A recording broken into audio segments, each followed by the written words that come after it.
O Trilhas da Democracia continua na Faculdade de Direito do campus Ribeirão Preto, da Universidade de São Paulo, debatendo hoje o combate do Ministério Público à violência contra a mulher. As nossas convidadas são Ludmila Reis, procuradora do Ministério Público do Trabalho do Distrito Federal, e Shirley Machado de Oliveira, promotora do Ministério Público Estadual de Minas Gerais. Shirley, a primeira pergunta que eu te faço diz respeito ao trabalho que vocês desenvolvem junto às mulheres num município, num conjunto de municípios do Vale do Jequitinhonha, e que retrata uma outra forma de ser do Ministério Público, né? Um Ministério Público que dialoga, se aproxima da sociedade civil, das mulheres, e eu queria que você falasse um pouco dessa experiência. Obrigada, Marco Antônio. Primeiro, uma alegria estar aqui. Eu estive na promotoria de Turmalina de 2017 até agora, em junho de 2019, e tomei conhecimento a partir dos números, né, de uma estatística dos problemas que atingiam a comunidade, que a violência contra a mulher era um dos principais problemas que chegavam na polícia civil como militar. E o Ministério Público, né, claro que tem uma postura reativa diante desses problemas, no sentido de garantir, né, o andamento do processo penal, enfim, mas a gente entendeu que o Ministério Público poderia agir de uma forma preventiva. E nesse momento também aconteceu um feminicídio na cidade, que foi um feminicídio que abalou a comunidade como um todo, e mexeu muito com as instituições, porque essa mulher que foi vítima, né, desse feminicídio, ela tinha uma medida de proteção. Então a gente entendeu que em algum momento havia uma possibilidade de qualificação do nosso trabalho que não estava conseguindo garantir a proteção dessa mulher, apesar de ter uma medida.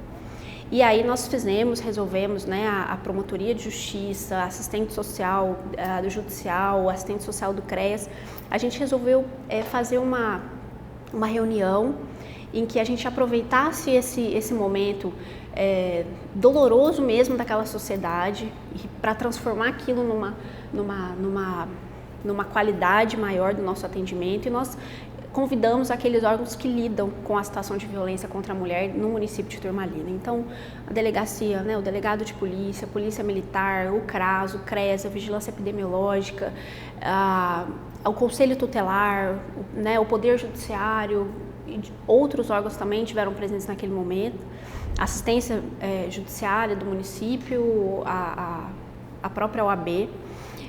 E naquele momento a gente passou a ter um diálogo muito franco, né, e o Ministério Público atuou naquele momento como um indutor dessa reflexão junto àqueles órgãos, para que a gente pudesse ver o que faltou. E foi uma reunião dura. A partir daí a gente entendeu que havia uma dificuldade de comunicação e que o combate à violência contra a mulher, até aquele momento, era feito de forma isolada por todos esses órgãos, sem sinergia, sem uma integração operacional, como determina a Lei Maria da Penha, e muitas vezes com a pouca efetividade por conta dessa falta de diálogo, né? Nesse caso específico dessa vítima, que eu contei o caso, não havia uma comunicação para os órgãos da assistência social de que ela estava sendo vítima de violência, então impediu que outras ações fossem tomadas, né? A ideia que a gente percebeu naquele momento era que era necessário criar alguma forma de integrar as diversas políticas públicas que existiam naquele município, saúde, educação, segurança, né, o próprio cuidado com os filhos, porque a gente percebia que a questão da violência, ela não atinge só a mulher, ela atinge a família, ela atinge a escola, ela é um problema de saúde pública, e a gente estava enfrentando aquilo de uma forma isolada. Antes de você continuar, deixa eu passar a palavra para a Ludmila para saber se essa é a mesma percepção que vocês do Ministério Público do Trabalho no Distrito Federal têm em relação às várias modalidades de assédio que são cometidas contra as mulheres no local de trabalho. Bom, a gente tem a mesma percepção. E qual que é a nossa percepção e qual que é o viés que a gente trabalha? É no sentido de conscientizar à sociedade de que a gente vive ainda numa sociedade patriarcal, tem esse machismo estrutural. E, na verdade, a gente tem que entender que com o machismo estrutural, patriarcado e essa divisão sexual do trabalho, né, mulheres vão lá ter esse trabalho de proteção, de cuidado, e os homens vão sair para ganhar dinheiro, o que a gente consegue com isso? A gente consegue uma sociedade em que a mulher fica numa posição de subalternidade sempre. E se a mulher está sempre nesse papel de subalternidade, o que acontece? Na escalada da violência, a gente vai indo e vai chegar até o ponto de feminicídio, por exemplo. Então, de que adianta a gente sempre trabalhar nesse viés repressivo ou só criando, por exemplo, promotorias para combater violência doméstica ou tratar, no caso do repressivo, se a gente não começa a falar sobre a questão da igualdade desde da escola?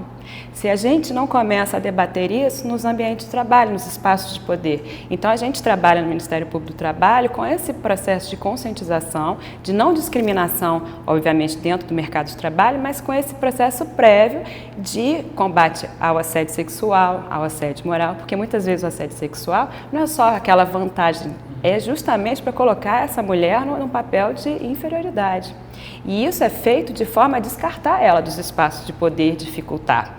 Então, a gente tem que enfrentar essas questões, tem que falar de divisão, tem que falar de promoção de igualdade, de iniciativas de igualdade de gênero, porque quando a gente tiver, sim, essa verdadeira igualdade, aí a gente vai ver que isso impacta diretamente nos casos de feminicídio, por exemplo, nos casos de violência doméstica.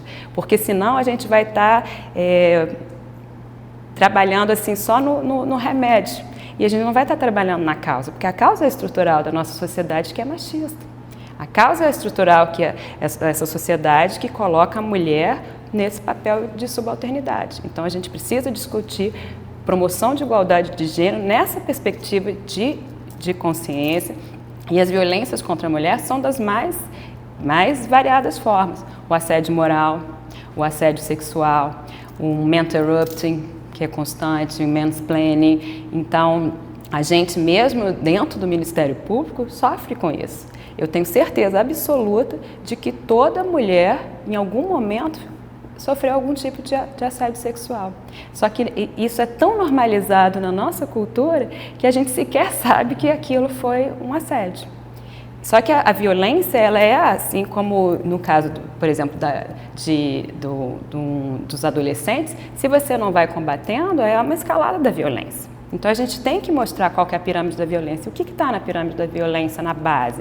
É realmente esse machismo estrutural. E a gente tem que trabalhar com isso na escola, cartilhas, campanhas, rodas de conversa, e a gente tem que ter iniciativas concretas nas empresas, nas instituições e nos espaços de poder de realmente as mulheres ascenderem. Porque quando a gente ascende, você, além da questão da representatividade, a gente está falando de Estado democrático de direito, a gente precisa ter essa representatividade, a gente tira a mulher dessa condição de subalternidade. E aí o homem vai entender ela como alguém que tem os mesmos direitos e obrigações. Voltando a Shirley, quais foram as linhas de ação que vocês então implementaram a partir dessa experiência de feminicídio que aconteceu na cidade onde tu atuava? Bom, a partir daí, nós passamos a fazer reuniões frequentes para entender quais os órgãos que lidavam com a questão da violência, como eles trabalhavam, qual que era o fluxo interno de atendimento daquela mulher naquele órgão. A gente percebeu que faltava capacitação desses atores para entender, que, como a Ludmila colocou também, que a violência ela é presente, ela é uma realidade e ela é um ciclo, né? Então, a gente percebia que alguns dos órgãos que faziam atendimento inicial à mulher compreendiam a violência quase que culpabilizando a mulher. Né, sem entender ou sem ter uma sensibilidade para ouvi-la e entender como que funciona aquele ciclo, porque a psicologia explica, né, que a pessoa violenta, o agressor, nem sempre ele é violento, teve um momento de aproximação, tem um momento de desgaste, tem um momento da violência, mas depois volta no momento de lua de mel. Então, se você não entender o que prende a mulher naquela situação, seja uma questão econômica, uma questão afetiva, é muito complexo e é muito profundo para a gente dizer simplesmente a solução é largar, a solução é recomeçar. Então, diante de tudo isso, a gente entendeu que precisava integrar essas diversas políticas para fortalecer essa mulher que está nessa situação de violência, para que ela possa, sim, fazer as suas decisões como ela entender melhor.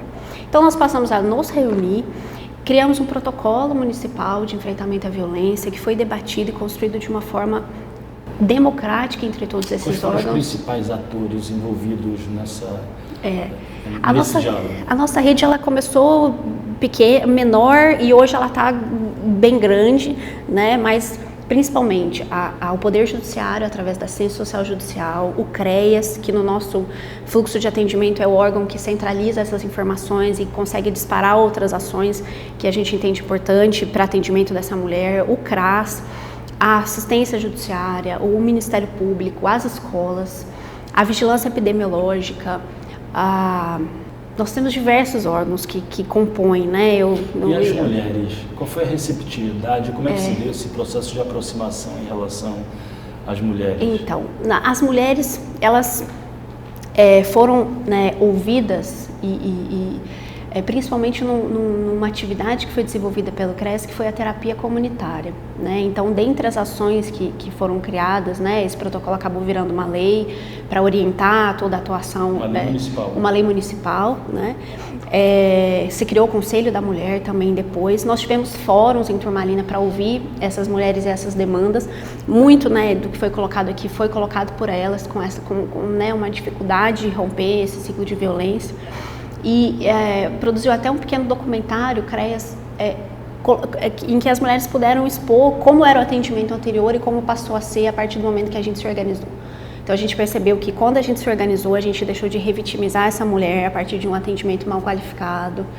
A gente passou a priorizar na polícia, tanto civil como militar, o atendimento dessas ocorrências. Estamos, né, a rede continua trabalhando com a perspectiva de trabalhar com os agressores no sentido de grupos de reflexão, para que, né, a gente também combata a causa da questão que envolve também o agressor, que às vezes ele agride uma pessoa, depois ele termina e agride outra. Então tem uma questão de reincidência muito alta que a gente também precisa contemplar ele nos nossos projetos. Enfim, né, depois desse trabalho da rede, nós fizemos também uma capacitação com todos esses atores, uma campanha educativa muito forte, que envolveu cartilha, que envolveu o envolvimento que envolveu as escolas como um todo do município. Os filhas das mulheres também participaram dessa dinâmica?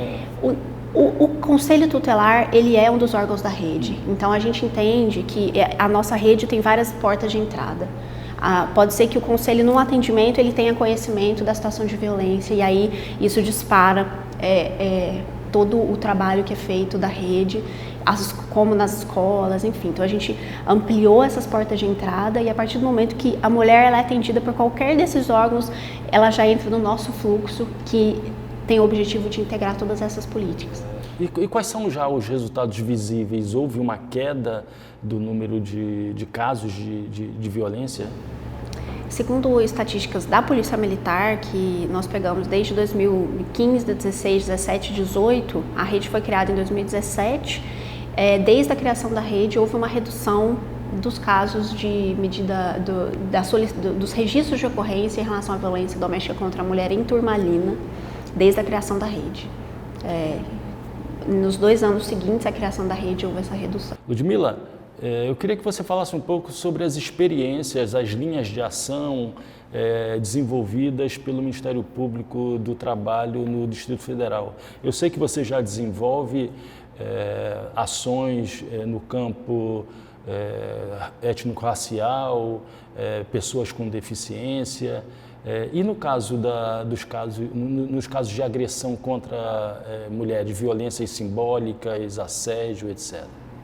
Bom, a gente tem uma atuação forte em relação ao combate ao assédio moral e assédio sexual nas relações de trabalho.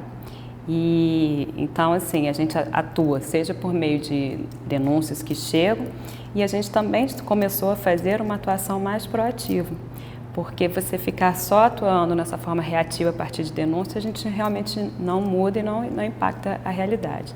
Então, como a gente trabalha nessa perspectiva de que as empresas precisam estar o tempo inteiro com um canal de comunicação,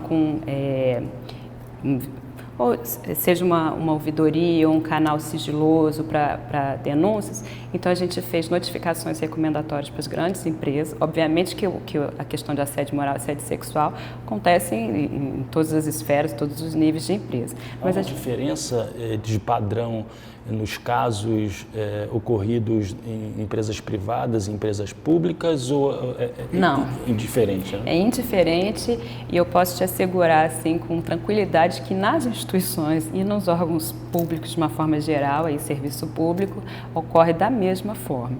E ainda no serviço público acontece de uma forma que eu acho até bastante cruel, porque normalmente o assédio sexual se dá em relação às terceirizadas principalmente. E seja pelos próprios gestores de contratos, seja pelos servidores públicos. Então, isso é mais cruel ainda. Quer dizer, já sofre com a precarização da condição de ser terceirizado. Sim. E isso torna a situação ainda mais fragilizada dessa mulher. E é mais cruel ainda, porque como são contratos normalmente de terceirização, elas acham que é normal esse tipo de assédio e que elas precisam corresponder. Então, eu posso te falar que hoje, como que a gente está fazendo uma atuação? A gente, via ENAP, que é a Escola Nacional de Administração Pública, a gente fez uma oficina chamando todos as representantes dos comitês de gênero e raça, quando tivesse alguém indicado, para a gente fazer uma oficina sobre questões de assédio moral, assédio sexual e também de promoção de igualdade de gênero. Porque qual que é a nossa dificuldade? A gente às vezes não consegue nem fazer com que os gestores, os servidores públicos, por exemplo, compreendam o que é o assédio moral, o que é o assédio sexual. Então, a gente vai reproduzindo modelos de violência sempre contra as mulheres, sem que sequer essas mulheres saibam o que está acontecendo, tenham consciência. Então, a gente, em relação a órgãos públicos, ali, ministérios, principalmente ali no Distrito Federal, nós fizemos via ENAP uma oficina para poder ter vamos dizer assim, parâmetros mínimos para que depois, nos próprios órgãos, aquelas pessoas fossem replicadoras daquelas iniciativas. Porque assim, a nossa área de atribuição ao Ministério Público do Trabalho é em relação a empresas privadas e empresas públicas, sociedade de economia mista. Em relação às empresas públicas, sociedade de economia mista e privadas, eu encaminhei uma série de cartilhas que a gente fez, tudo PDF, que podem ser replicadas, e com uma notificação informando que todas as empresas precisam zelar por esse meio de ambiente de trabalho seguro, rígido e, obviamente, respeitando, porque, no fundo, isso tudo é questão de dignidade da pessoa humana, da questão do trabalhador. Então, eu encaminhei para que as empresas, se não tiverem canais de comunicação seguros, coloquem, porque isso é em relação ao assédio sexual, mas é em relação ao assédio moral também. Porque assédio sexual, obviamente, que acontece em relação aos homens, mas acontece muito mais em relação a mulheres. Assédio moral a gente ainda não tem, eu não vi estatísticas eficientes assim, ou diagnósticos de que mostrem que normalmente é maior em relação à mulher. Mas eu acredito sim que seja, porque a mulher sempre, normalmente, nesses espaços de trabalho, ela está numa situação fragilizada. Então, você precisa de ter um canal sigiloso, você precisa ter rodas de conversa constante, a gente precisa ter palestras sobre o assunto, precisa ter cartilhas. Então, para até facilitar, porque se eu encaminho uma notificação para a empresa e falo assim, você tem que fazer rodas de conversa, você tem que fazer cartilhas falando, muitas vezes vão ter dificuldade. Então, eu já encaminho as nossas cartilhas, eu já encaminho os vídeos, eu me coloco à disposição para fazer participar de rodas de conversa, alguma palestra de conscientização, justamente para a gente interromper esse fluxo. E ultimamente eu tenho falado muito nessa questão das terceirizadas, principalmente terceirizados estagiários, porque essas terceirizadas, quer dizer, é o ponto mais fraco ali na relação. Então, o mais frágil dessa cadeia. Dessa cadeia. Já é cruel por si sim. Só. Então, E obviamente que eu não vou nem falar que tem essa perspectiva de classe também e de raça que sempre está também na interseccionalidade. Então, tenho feito esse trabalho de conscientização e a gente tem uma parceria com a Secretaria de Educação ali do Distrito Federal e a Secretaria de Justiça e Cidadania. Então, a gente sempre faz algumas ações articuladas para poder, assim, seja nas escolas, em alguma ação que seja do GDF, junto com essas secretarias, para estar conversando, nos colocando à disposição para ver se a gente consegue minorar essas questões. E sempre também nessa perspectiva de empoderamento da sociedade, de entender que a mulher tem os mesmos direitos e deveres, ela não pode estar numa posição de subalternidade. E dentro das empresas, a gente tem um diálogo com as empresas no sentido de que a diversidade tem que ser compreendida como modelo de negócio.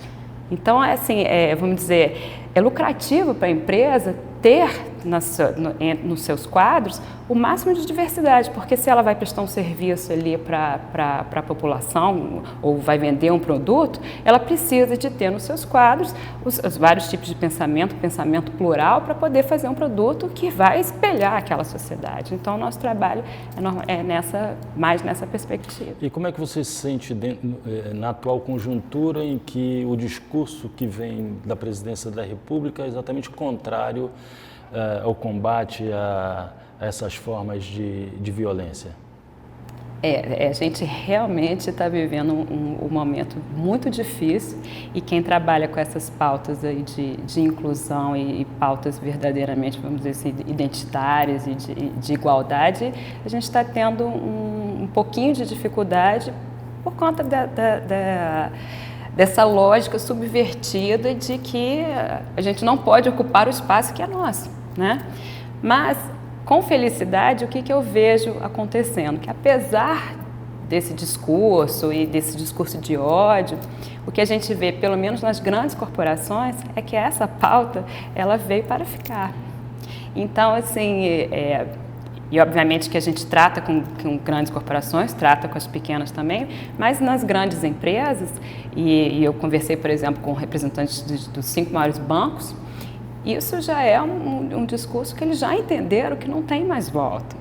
Porque hoje também as pessoas já têm uma lógica de um boicote também. Então você vê que já nas propagandas eles já colocam pessoas negras, mulheres, pessoas com deficiência e colocam isso já como um valor. E também falaram que já nas empresas eles têm aquelas, por exemplo, várias empresas grandes ou nas universidades corporativas dos bancos, que vão fazendo aquelas trilhas de merecimento, a questão da diversidade, do respeito, da tolerância, da inclusão, é algo que é frequentemente discutido. E eles colocam muito claramente que aquilo é um valor da empresa. Então, se aquele funcionário não se enquadrar naquele valor, então aquelas coisas que a gente vê assim, nas redes sociais, que homofobia, ou misoginia, ou racismo, se tiver dentro da empresa, ele é demitido mesmo, nessas grandes empresas, por óbvio que eu estou falando. Mas acontece que essas empresas, e aí a gente está falando de uma sociedade que é capitalista, elas vão impactar a mudança. Então não adianta a gente querer achar que vai ser diferente. Não vai ser diferente, porque a gente tem, por exemplo, a população feminina são 51%, a população negra 54%. A gente não pode ignorar para sempre esses números e isso vai ter que ser reproduzido nos espaços de poder e aí nas empresas privadas. E as grandes empresas já entenderam isso. Shirley, como fazer para que essa experiência exitosa que você desenvolveu seja expandida para outros MPs do Brasil, ou pelo menos do estado de Minas Gerais? Existe essa possibilidade?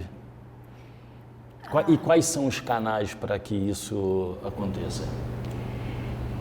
Essa experiência de Turmalina ela foi desenvolvida como um projeto social, né? Como projeto social, a gente registrou toda essa iniciativa e houve, né, a construção, a própria descrição dos órgãos que seriam interessados, houve a construção de um passo a passo que facilitou depois que a gente, mesmo na comarca de Turmalina, replicasse essa iniciativa no outro município com muito mais facilidade do que foi a primeira criação, né? Então, eu acho que existem com certeza outras experiências, mas essa que foi feita numa cidade do interior, às vezes sem o recurso ou sem os órgãos de apoio necessários ou que existem numa cidade maior, essa iniciativa ela acabou que foi construída como um passo a passo. Então, eu ressalto a importância dos planejamentos dos ministérios públicos no sentido de entender as realidades, né, e os problemas que realmente atingem aquelas comunidades,